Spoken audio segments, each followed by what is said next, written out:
those Marian sightings are relevant.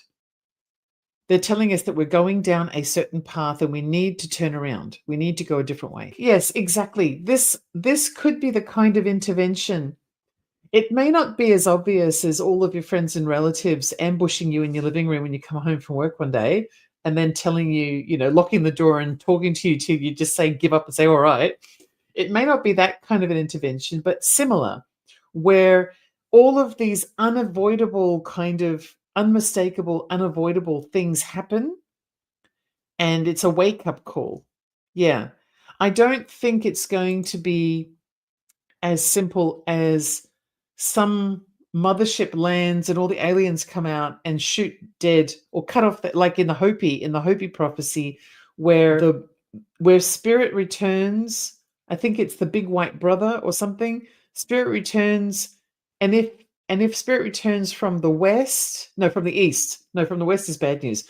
From the east, if he returns from the east, then he's going to cut off the heads of all of the techno oligarchs and all of the politicians and all of the media that have been lying and profiting off, and all the people who've just been making stories up and profiteering and things. I don't think it's going to be quite as simple as we've interpreted that prophecy, but I still think the prophecy is onto something, because I still think that we've got some kind of an intervention, just as Jackie said, where it's an unmistakable, unavoidable kind of something that just jolts us. Thank you, Kathy.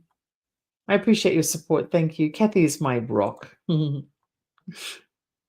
So let's see. I think what the Marian sightings are doing, what they're all about and what they've always been about, is that this Marian, this female that comes, this feminine, holographic, angelic being, is trying to show us our own divine ability to choose a completely different path.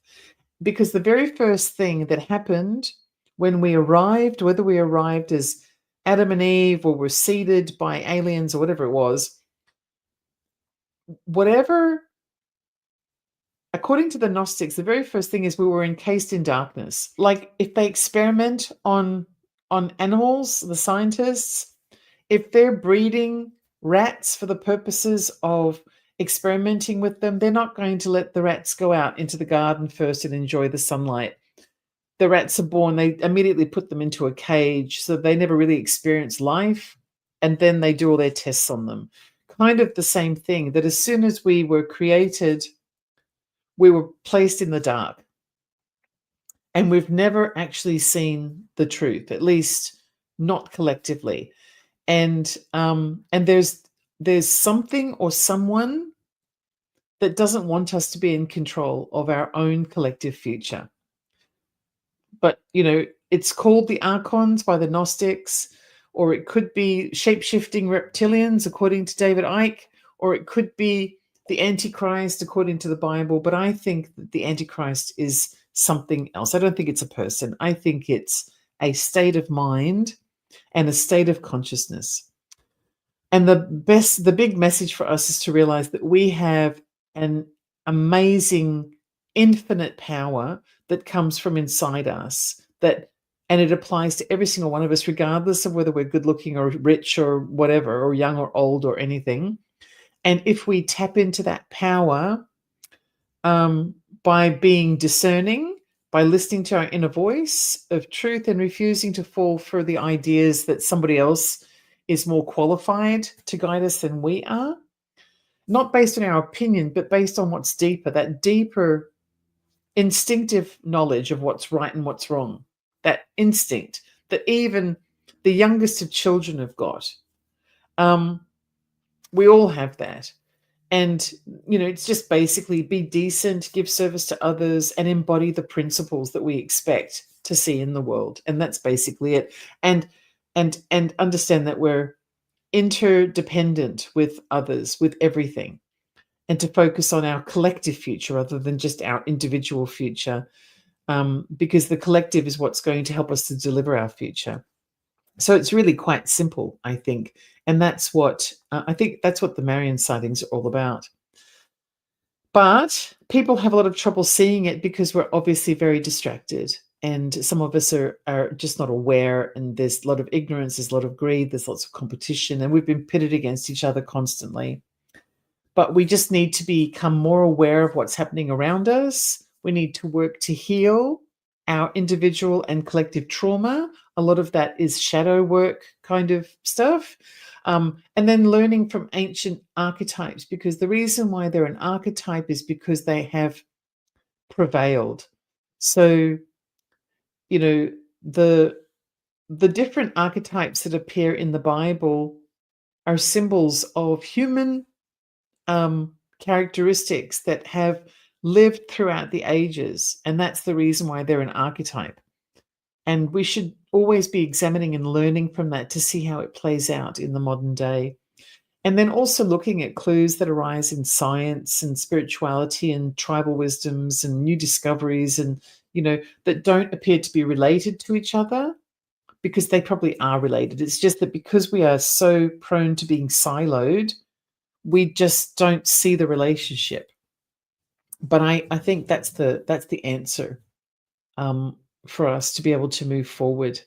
Greg Braden said this. It was in one of his books. And he, I'm sure he's not the first one to say it, but he was the first one to say it to me out loud when I was listening to his book.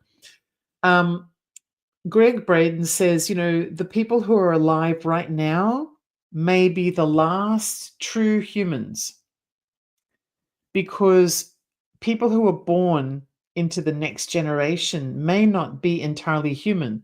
They may actually have something artificial that is part of the standard development of people. And I think it's in his book called Pure Human, where it's a book it's not really chapters, it's a whole bunch of segments on what it means to be a pure human or something. I think that's the book. Yeah, and that I really remembered that, because with all of this talk of being enhanced by technology and having all of this aesthetic work done, and different chemicals that hormonal chemicals and all sorts of things that we're generating now, we can kind of create a person that may not be made out of exactly the same stuff.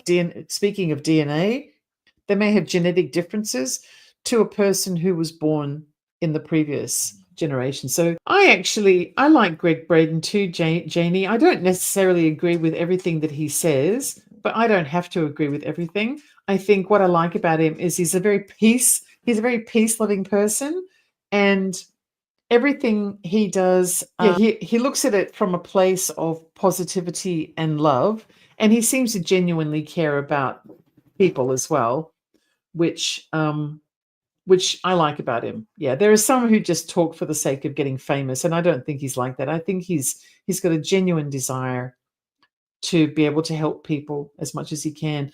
It's just I wouldn't consider him my ultimate guru, because I like to think for myself, but that would be the case with everyone. So I was thinking about how this channel could be helpful in the future, and I thought that it might be nice to focus on themes of awareness and healing and empowerment and spiritual clarity, and just to continue to find impactful episodes. But I think I also need to discipline myself a little bit, channel a bit of that Greek society, ancient Greek society. And I think that I need to produce shorter episodes, because I'm finding that I tend to run at around about half an hour. And if I'm just talking to you for half an hour out of the top of my head, it's not very labor intensive. But if I'm providing you with half an hour's worth of solid research, trust me, it takes a lot of work to get one episode to you.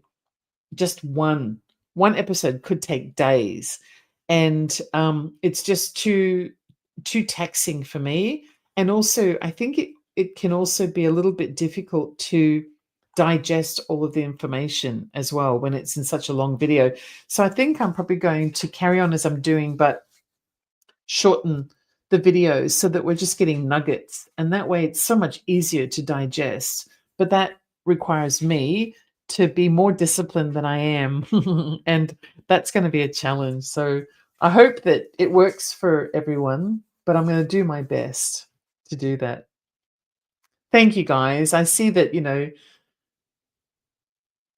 yeah, I appreciate you appreciating me, but I know what's happening here at my house on a daily basis, and I am working too hard, but it's because I really I want you to see how it makes sense. And the only way that I know how to do that is to really tell you a lot of stuff so that you know where I got it from. But then, of course, it's way too much for me to produce on a regular basis. I'm just going to burn out if I do that. Yeah, and there you go. And also for people who are watching Lisa, I'm mindful of that. Yes, I think a lot of people feel this way about the channel actually. They do benefit from the content and they do enjoy the content, but if it's shorter, then it doesn't have to get quite so deep. It could take 4 episodes instead of 1, but eventually it'll all have the same stuff, and it's just much less to digest in one go. And I think that that is something I have to really work on. I'm not perfect, and I'm certainly not a guru. Someone accused me of wanting to be a guru the other day. I can't remember what the context of that was, but they said that I'm that I've decided to turn. I've decided to turn myself into a guru. I don't know what I'd be a guru of because I look at everything. I'd have to be a guru of everything. But that's okay. I definitely am not a guru. But I do want to be part of the good, And so for as long as I can continue to be here and to do episodes and to write about it and talk about it and share whatever I can find, I'm definitely going to be here doing exactly that. And all I ask is that in return, you participate and reflect and share and comment and press the thumbs up and the hype button and whatever else you can think of, and just support the channel whenever you can, with donations or whatever it is that you can. Even if it is subscribing and putting on notifications and sharing and liking and all of that good stuff. Yeah, so I think I've talked enough. And the dog is bugging me because apparently she thinks I've talked enough as well. Can you hear her? She was even complaining a second ago. She's like, "Mummy, shut up. It's time for you to stop."